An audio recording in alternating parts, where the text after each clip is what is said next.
இதயம் wishes you a very happy new year.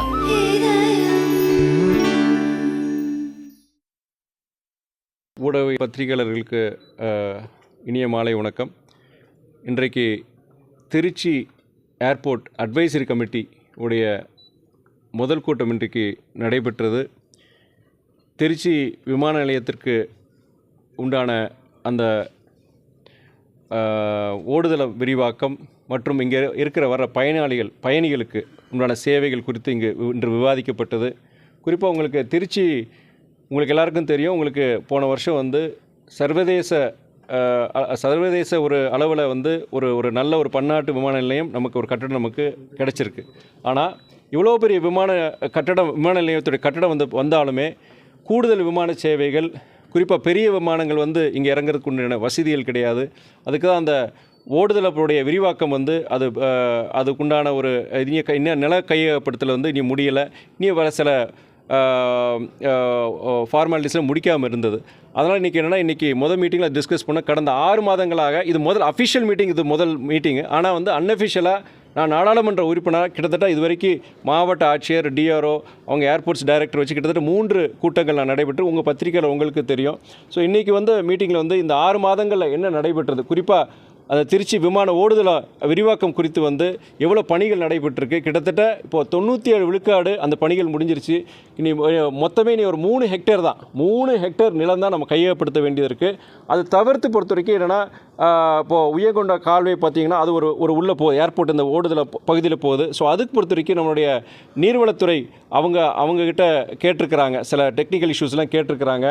So இதெல்லாம் ஓரளவு முடிஞ்சிட்டானா நம்ம அதே நேரத்தில் டிஃபென்ஸ் லேண்ட் கொஞ்சம் இருக்குங்க. டிஃபென்ஸ் லேண்ட் பொறுத்த வரைக்கும் அவங்க ஒப்புதல் கொடுத்துட்டாங்க, நீங்கள் வேலைகளை நீங்கள் ஆரம்பிக்கலாம் அப்படின்னு ஒப்புதல் கொடுத்துட்டாங்க. இருந்தாலுமே இந்த நம்ம ஆப்ரேஷன்ஸ் வர்றதுக்கு முன்னாடி என்னென்னா, அவங்க டிஃபென்ஸ் லேண்டு கொடுக்குறாங்க இல்லையா, அதுக்கு நிகராக தமிழக அரசும் நிலத்தை கொடுக்கணும்.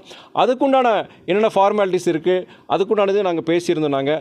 ஸோ எல்லாமே பார்த்திங்கன்னா எவ்வளோ வேகத்தில் வேகப்படுத்தி இந்த பணிகளை முடித்து நம்ம கிட்டத்தட்ட 14 வருடங்கமான நீண்டகால ஒரு கோரிக்கை இது. திருச்சி மக்கள் மாத்திரம் கிடையாது, தஞ்சாவூர், பெரம்பலூர், அரியலூர், கரூர், திருச்சியில் சுற்றி இருக்கிற அனைத்து மாவட்டங்களுடைய ஒரு மிகப்பெரிய கோரிக்கை. திருச்சியில் பொறுத்த வரைக்கும் இந்த பன்னாட்டு விமான நிலையத்தில் கூடுதல் விமான சேவைகள் வரணும். இனியும் பயணிகள் பொறுத்த வரைக்கும் இனியும் அதில் பயனடைங்கிறதுக்காண்டி தான் இந்த நிறைய பேர் கேட்டிருந்தாங்க. இது 14 வருஷம் கழிச்சு கிட்டத்தட்ட நீ 1 வருஷத்துக்குள்ளே முடிஞ்சிடும்னு நினைக்கிறேன் நான். அது மாத்திரம் இல்லாமல் இப்போது அமீரக நாடுகள் பொறுத்த வரைக்கும் விமான சேவைகள் இருந்தாலுமே டிக்கெட்ஸ்லாம் பார்த்திங்கன்னா ஜாஸ்தியாக இருக்குது. டிக்கெட்ஸ் ஜாஸ்தியாக இருக்குது. ஏன்னா விமான சேவைகள் கம்மியாக இருக்குது. இப்போது அதுக்காண்டி என்னென்னா பாயிண்ட் ஆஃப் கால்னு சொல்லுவாங்க. அதாவது திருச்சியிலிருந்து வெளிநாட்டு அமீரக நாடுகளை சார்ந்த விமான கம்பெனிகள் பொறுத்த வரைக்கும் அவங்க இங்கே இயக்கிறதுக்கு உண்டான பெர்மிஷன் கிடையாது. இதனால் என்னென்னா, இந்திய விமான கம்பெனிகள் இப்போ இண்டிகோ, ஏர் இண்டியா போன்ற கம்பெனிகள் பொறுத்த வரைக்கும் இங்கே அவங்க கூடுதல் விமான சேவைகளை இங்கே பண்ணுறது கிடையாது. அதனால் என்னென்னா, உங்களுக்கு ஃபெஸ்டிவல் டைம், இந்த தீபாவளி மற்றபடி பண்டிகை காலங்களில், நியூ இயர் மாதிரி காலங்களில் டிக்கெட் ஃபேர் ஜாஸ்தியாக இருக்குது. இங்கே டிக்கெட் கிடைக்காம இல்லாட்டி ரொம்ப ஜாஸ்தியாக இருக்குன்னு சொல்லிட்டு பெங்களூரு இல்லாட்டி கேரளாவில் போய் அங்கே விமானங்களை இது பண்ணுற மாதிரி ஒரு சூழ்நிலை இருக்குது. இதனால் ஒன்று நீங்கள் அமீரக நாட்டில் இருக்கிற விமான கம்பெனிகளை இங்கே அலோவ் பண்ணுங்கள். இல்லைனா ஏர் இண்டியா, இண்டிகோ போன்ற கம்பெனிகள்கிட்ட சொல்லி இங்கே கூடுதல் விமான இதுங்களை நீங்கள் பண்ணி விடுங்க அப்படின்னு சொல்லிட்டு தான் நான் அமைச்சர்கிட்ட நான் பேசியிருந்தேன். அது இங்கே இருக்கிற மற்ற மெம்பர்ஸ்கள் எல்லாருக்கிட்டையும் நான் சொல்லியிருந்தேன் நான்.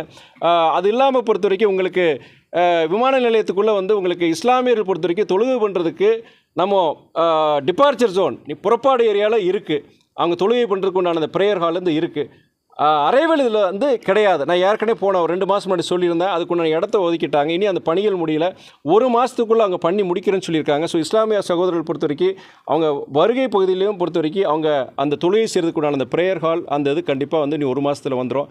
அது இல்லாமல் உங்களுக்கு ஒரு கிட்டத்தட்ட 3-4 மாதங்களுக்கு முன்னாடி பார்த்திங்கன்னா பயணிகளுக்கு நீங்கள் நகரத்திலிருந்து உள்ளே வரவங்க வெளியூர்லேருந்து வரும்போது பஸ் சேவை அவங்களுக்கு கிட்டத்தட்ட ஒரு நாளைக்கு கிட்டத்தட்ட 10க்கும் மேற்பட்ட பஸ் சேவை உங்களுக்கு இருக்குது. ஸோ எல்லாருமே காரில் வரணும் அவசியம் கிடையாது, பஸ் இதையும் நீங்கள் பயன்படுத்திக்கலாம். அது இல்லாமல் உங்களுக்கு ஆட்டோ ஓட்டுநருடைய வாழ்வாதாரங்களுக்காண்டி முன்னாடி வெளியே உள்ளே யாரும் விட மாட்டாங்க. இப்போ குறிப்பிட்ட ஒரு இது வரைக்கும் ஏரியா வரைக்கும் அவங்க விடணும்னு சொல்லி இப்போ அதை விட்டுருக்குறாங்க. அது இல்லாமல் உங்களுக்கு டாக்ஸி பயன்படுத்துகிறவங்களுக்கு அங்கே நம்ம இங்கே ஏர்போர்ட்டுக்குள்ளேயே பார்த்திங்கன்னா ஒரு ஃபேர் டிஸ்பிளே, அதாவது எவ்வளோ கட்டணங்கிறது முன்னறிவிப்போடு இருக்கிற அந்த பலகையை பொறுத்த வரைக்கும் அது ஏற்பாடு செஞ்சுருக்கிறாங்க. இது தவிர்த்து பொறுத்த வரைக்கும் மெடிக்கல் ஷாப் ஒன்று கண்டிப்பாக உள்ளே இருக்குன்னு சொல்லியிருக்கேன். அதுவுமே அதுக்குண்டான வேலைகள் நடந்துகிட்ருக்கு. டாய்லெட் பொறுத்த வரைக்கும் அதுவுமே ஒன்று வெளியில் ஏர்போர்ட்டுக்கு ரோட்டுக்கு வெளியில் இந்த பில்டிங் வெளியில் போட்டு வந்துட்டு இருக்கு. அதுமே இன்னும் 1 மாதத்தில் திறந்துருவோன்னு சொல்லியிருக்கிறாங்க. அதனால் இங்கே திருச்சியை பொறுத்த வரைக்கும் இந்த சிறந்த ஒரு இந்தியாவிலேயே சிறந்த ஒரு பன்னாட்டு விமான நிலையமாக இது உருவாகணும். அதுக்குண்டான முயற்சிகளை நம்ம அனைவரும் எடுக்கணும்னு சொல்லிட்டு கட்சிகளை கடந்து சித்தாந்தங்களை கடந்து நம்ம அனைவரும் ஒன்றாக செயல்பட்டு திருச்சி விமான நிலையம் இந்தியாவிலே மிகச்சிறந்த ஒரு விமான நிலையமாக இது உருவாகணுங்கிறத எல்லாருடைய நோக்கமாக இருக்கணும். அதுக்கு எல்லாரும் நம்ம பாடுபடுவோம். அது நான் chairman of Tiruchi airport advisory committee என்னென்ன முயற்சியில் நான் கண்டிப்பாக சொல்லியிருக்கிறேன். ஆனால் எனக்கும் நிறைய பேர் வந்து அலைபேசி வழியும் இமெயில் வழியும் நிறைய பேர் எனக்கு ஒரு இஷ்யூ கொண்டு வந்திருந்தாங்க. என்ன ஒரு பிரச்சனைனா, குறிப்பாக ஒரு குறிப்பிட்ட நம்ம இஸ்லாமிய சகோதரர்கள் பொறுத்த வரைக்கும் அதேமாதிரி அமெரிக்க நாடுகள்லேருந்து வர்ற இஸ்லாமிய சகோதரர்கள் மேலே அவங்க வந்து கஸ்டம்ஸ் அதிகாரிகள் வந்து அது அந்த ரொம்ப அத்துமீறல்கள் இருக்குது, அவங்க குறியிட்டு அவங்கள வந்து இது பண்ணுறாங்க செய்கிறாங்கன்னு சொல்லிட்டு நிறைய எனக்கு கம்ப்ளைண்ட்ஸ் வந்திருந்தது. மன்ற உறுப்பினர் சகோதரர் இனிகோ அந்த இஷ்யூவை இன்றைக்கி பேசியிருந்தார். இன்றைக்கி இன்னொரு மெம்பர் மிஸ்டர் ஜாகிர் ஹுசேன் சொல்கிற அவர் ஒரு அந்த சகோதரர் சொல்லியிருந்தார். கஸ்டம்ஸ் அதிகாரி பொறுத்த வரைக்கும் நான் சொல்லியிருந்தேன்னா உங்கள் வேலை கடினமான வேலை ரொம்ப கஷ்டமான வேலை இருந்தாலுமே நீங்கள் இந்த ப்ரொஃபைலிங் சொல்லிவிட்டு குறிப்பிட்ட இந்த சமூகம் குறிப்பிட்ட இந்த நாடுகள்லேருந்து வர்றவங்க அதே மாதிரி அதிக ட்ராவல் பண்ணுறவங்க இவங்களை பார்த்து ஒரு கர்டசியோடு பண்ணுங்கள். ஒருத்தர் குற்றவாளி இல்லாத ஒரு நபரை நீங்கள் குற்றவாளியை கூண்டுக்குள்ளே நிப்பாட்டி அவர் அசிங்கப்படுத்தும் போது ரொம்ப ஒரு சங்கடத்தை உருவாது. திருச்சி விமான நிலையத்தில் இது பெரிய ஒரு பிரச்சனையாக இருக்குது. இன்றைக்கி பேசும் பொருளாக இருக்குது. தயவுசெய்து இது திருச்சி விமான நிலையத்துக்கு சரியில்லை.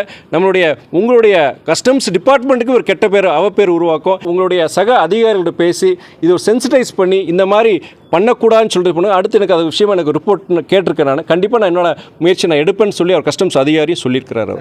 3% கிடையாது, 3 ஹெக்டேர் 97% சொல்லியிருந்தேன். 3 ஹெக்டேர் இது பொறுத்த வரைக்கும் அவங்க அதுக்குண்டான ஆர்டர்ஸ், அதாவது அக்விசிஷன் எல்லாம் கையகப்படுத்துறதுக்கு உண்டான அந்த உண்டான பணிகள் அந்த ஆர்டர்ஸ் எல்லாம் அவங்க கொடுத்துட்டு சொல்லியிருக்கிறாங்க. யார் நம்ம டிஆர்ஓ மேடம் அவங்க சொல்லியிருக்கிறாங்க.